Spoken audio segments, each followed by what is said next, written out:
Plastics The are production of this ubiquitous. program is made possible You thanks can't to the go support anywhere of the without following them. and viewers Your like kitchen, you. for example, is filled with them, and most likely you don't realize how much of a part of your life they are. Turn on a light switch, the faceplate, the coating around the wires, all made from plastic. Turn on the tap, drain the sink, and it is plastic that delivers the water and takes it away. Not to mention all the wraps on foods that are in your fridge or pantry. And then there are drink containers and sauces and sauce containers and. Bob Masterson, the president and CEO of the Chemistry Industry Association of Canada, says the overwhelming majority of plastic products last for decades because they were designed that way. But he also says far too much plastic waste ends up in landfills and is litter and in water. And the industry is committed to reducing that waste.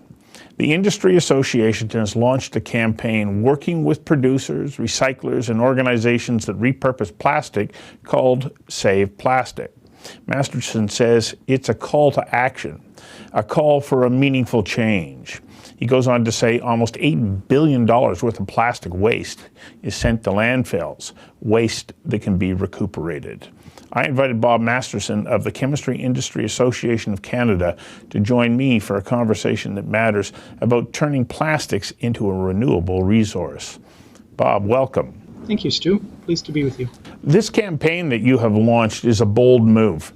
Why is it so important that it be embraced? And then let's get into, what are the specifics about how we make this work? Yeah, we've heard a lot of conversation about the why not plastics.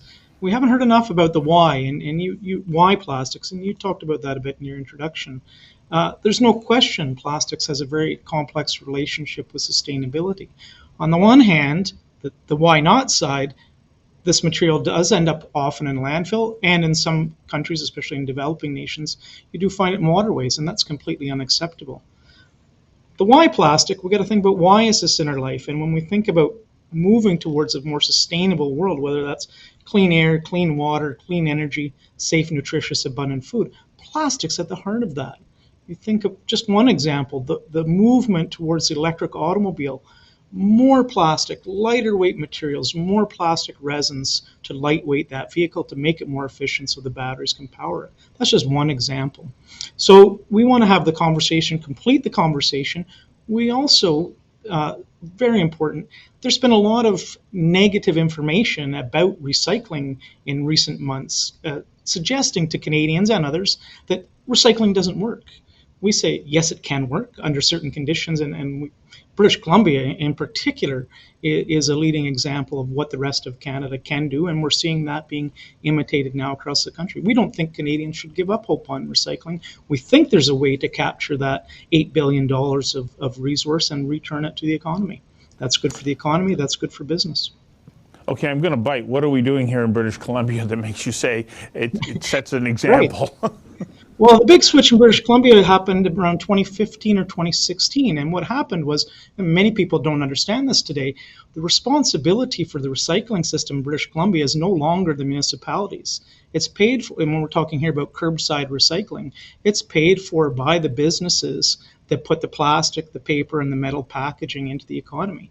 They run that, and they have targeted regulatory requirements to hit certain goals for recycling.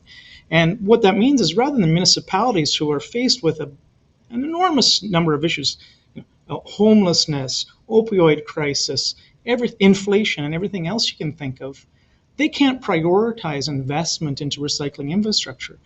What you have now is a system that collects nearly $300 million a year, paid for by industry, and the only thing that money goes for is to educate citizens and to invest and recover those materials. And so if we look just at plastics alone, since 2017, British Columbia has moved from 41% plastics recovery to 55%. That's remarkable progress in a few short years. And 98% of that material gets recycled into new innovative materials right in British Columbia. That's the model we are seeing now spreading across the rest of the country, Ontario, Quebec, Alberta in particular. Help me understand a little bit about the process of taking different kinds of plastics that are post-consumer use and then bringing them into that recycling process. It's my understanding that you can have some compatibility issues between this type of plastic and that kind of plastic to develop products. And I know that I go, well, that was like a food wrap, so it should be a food wrap again. But do I have my thinking wrong? And also, how do we get from what was used to what can be reused, and how would it be reused? You're not entirely wrong. I mean, there's a lot of things, and if you think of the material that makes plastic water bottles, that is typically, it's a very simple material. It's typically recycled into water bottles. Same thing with heavier plastic packaging like detergent containers and others. Others, it's more complex. They can be downgraded to other materials, all kinds of different materials, and used for other applications. What has been difficult in the industry till now, though, with a lot of, and here we're talking specifically food packaging, is of course sanitation standards, and you have to make a food grade packaging product. And the very interesting innovations have been in recent years where you're seeing companies, and again here in British Columbia, making food grade 100% recycled plastics. And so now you're talking about, we can take that material, recover it, reprocess it, and put it back into something that was similar to its original purpose. One other thing that's really important in that discussion, though, that you didn't quite mention, look, there are materials that are and applications that are relatively easy to recycle. That's what you're seeing in British Columbia today. Again, step change to get to where we are today. Going from the current 55% to 75 or to 90, that's going to take more innovation. And the innovation isn't in the recycling side. The innovation is in the design side. We have much more work to do. It is starting, but much more work to do to make sure the materials can be recycled and are designed to be recycled. So if I just shared one simple example, you go in your grocery store and you think of those ubiquitous plastic pouches, and there's more and more of them all the time. Why? Because they're so light to ship things around. But that plastic pouch has to perform all kinds of functions, keep moisture out, keep certain rays of light out, at the same time provide line of sight to the product that's inside. People want to see that, attractive packaging. So you have 7, 8 different functions, and typically that means 7 or 8 different layers of plastics, not recyclable. The innovation that's taking place now is you see companies introducing those plastic packages, plastic pouches that are 100% recyclable, made out of a single polymer material that can be easily recycled. So the whole emphasis on design for recyclability is incredibly important. I got to get you to hang on for a second while we take a quick commercial break. We'll be right back. The production of this program is made possible thanks to the support of the following and viewers like you. What does that process look like? You gather up different plastics. How do you go about sorting them so they're going to go into the right stream? And then what happens to them once they're in that stream? Well, this is the beauty of British Columbia, again, and the model that's being projected across the rest of the country. The biggest challenge is and let me take Ontario, good example of where British Columbia used to be. You have 256 different municipal recycling programs. So you have 256 different rules for recycling. Like in my family, we have 4 people, we have 7 university degrees, and the thing we argue about the most is this recyclable or not? British Columbia has done away with that. You have one system to determine what goes in your recycling boxes across the whole province. It is harmonized. And so what does that mean? It means, number one, you collect the materials at scale. We often hear about certain plastics or plastic applications, things like black coffee cup lids can't be recycled. Not true at all. They're very easy to be recycled. But there's 2 things you need. You need a lot of coffee cup lids to make sense to collect them and find a market for them. And 2, if they are black plastics, then you're going to have to invest in an optical scanner that can see that black plastic. Again, many municipalities over the last 50 years have never prioritized that. They have too many other things to do. Now you've got a system where the producers, our industry, and our customers are obliged to take responsibility to invest in that system and invest in the infrastructure that can read these materials, pull the right ones out, collect them at a scale that something can be done with them. And that's why we're seeing the progress in British Columbia. I was at Globe 2020 a couple of years ago, and there was a presentation about plastics, and it had been suggested that as manufacturers, they can literally put in, because you talked about scanners, put in what in essence is a chemical fingerprint, so that the recycler knows this goes here, that goes there, and it can be scanned and be moved quite quickly. Is that an idea for the future, or is it already happening?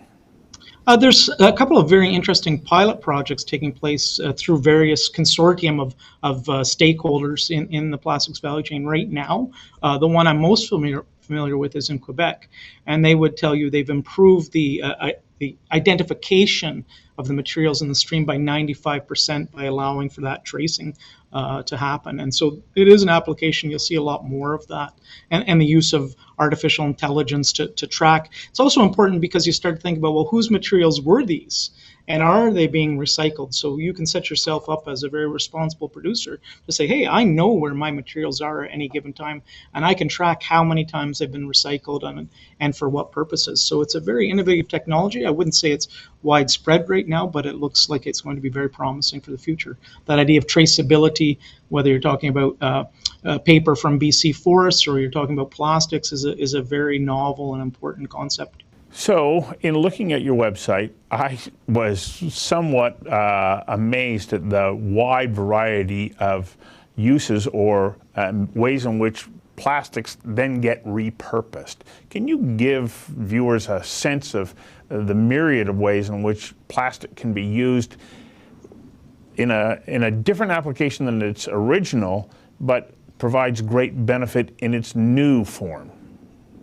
Oh, that's a good question. Well, here's an announcement from this week that's very innovative. And I find the things that are much more interesting are where we take the plastic and put it back into what it was supposed to be. So a company in Quebec, Pyrowave, has partnered with Michelin, and they're aiming to have the world's first sustainable automobile tire. So you think of that rubber tire, it is so complex. And what Pyrowave has is a process, if you will, that will turn that complicated rubber back into its constituent chemistries, and that material, that chemistry, can go right back into the tire processing, tire production process, and you take an old tire in, you get a new tire back out. That's very innovative. We've seen all kinds of applications, and I'm sure your viewers are very familiar with it. Oh, we can turn water bottles into clothing, like our fleece jackets. Hey, you go to a conference these days and you get the little lanyard. I used to be a pop bottle or a water bottle. So you see a lot of that, but I think the real drive, the real innovation, the real success to truly create that circular economy is when we can take these complex materials, recover them, reprocess them, and put them back in. Another example, and people don't think about this very often, but we have, again, in Canada in particular, we have a complicated relationship with plastics. Most Canadians don't know we're a global top 10 plastics producer, the little tiny, tiny pellets that go in to make everything. And so the real innovation, again, is to recover these materials and turn them into those tiny pellets, so that no matter where they go, no matter what application they go to, that application will be made with a recovered, recycled plastic. That's really the foundational stuff that's going to take us to the next level. This is our second break. We'll be back in a moment. The production of this program is made possible thanks to the support of the following and viewers like you. We really are leaders, aren't we, in the use of plastics? Our money is made out of plastic, and it's my understanding that when you do a full life cycle analysis on money, plastic money outlasts paper money 7-1. Absolutely, yeah. I mean, it's a very interesting and very durable material. But again, as an industry, we know it doesn't belong in the environment. And it also, till now, we've had a linear economy. We take, we make, we're done with it, we put it away. Well, it never goes away, it goes to landfill. What you're hearing from our industry, though, is really the voice, not so much of citizens, that's really important, but it's our customers. Our customers are demanding that we provide them with plastics that have a high recycled content. And so now, well, how are we going to do that? Well, you look and you see, well, there's $8 billion of plastics going to landfill. Let's recover that, reuse it, and that does two things. It gets recovered plastics into the environment, into the economy, so we make less of it. But second, the production of plastics is also very greenhouse gas intensive. And so every ton that we can make of plastic resin that's recovered rather than a primary plastic, you have a significant greenhouse gas reduction as well. So there's multiple benefits and attributes associated with recovering and reusing this material, creating that circular economy rather than use once and throw it away. So in talking to you to this point, I get the sense that there's two components to Save Plastic, the campaign. One is what the industry is doing, and it's clear that there's a tremendous amount of attention and investment in that. But I get the sense from what you're saying is we as consumers play a role here as well. Well, you do, and what we want to say to you is don't give up hope. And we know, like, hey, we've heard Greenpeace say recycling doesn't work. And if you're sitting here saying, well, you know, on average, 9% of post-consumer plastics get recycled, it would be hard for me to argue with you that recycling does work. Frankly, 9% shows you it doesn't. 90% of plastics going to landfill. But then again, we look at what's happening in the industry, and we look at what's happening in British Columbia. We look what's about to happen in the rest of the country, and we say it can work, it will work. It needs a bit of time, next few years, especially in the rest of the country. But citizens and householders shouldn't give up hope. And again, you folks in British Columbia have a world leading and certainly North American leading system that the rest of us can emulate. I say a lot of times when I'm speaking to external audiences, especially in the United States, you know, the business model for plastics is changing, and it is moving towards a recycled and recovered product. And if your business model is on the basis of municipalities fixing something that's been broken for 50 years and you think they're going to do it better in the future, that's not going to be a successful business model. So this concept of the industry, the plastics value chain, taking responsibility for its product across the life cycle, including recovering it and giving it a rebirth. That's a really interesting concept, and it's the only way the industry is going to transition to this new business model that our customers are demanding. Over the past number of years, of course, there's been a tremendous amount of focus on single-use plastics. And most of those plastics have a considerable amount of durability that goes beyond what the new government regulation is, which is if it won't survive 100 uses, which is a lot for single use.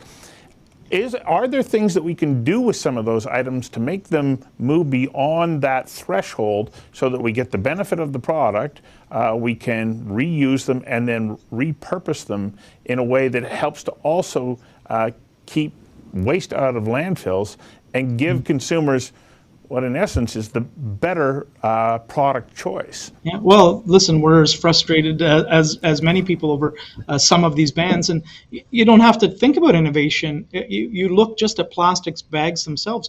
Most of the very large municipalities in Canada, plastic takeout bags are already recyclable. So we're saying, why are we banning something that's already recyclable? Who benefits from that?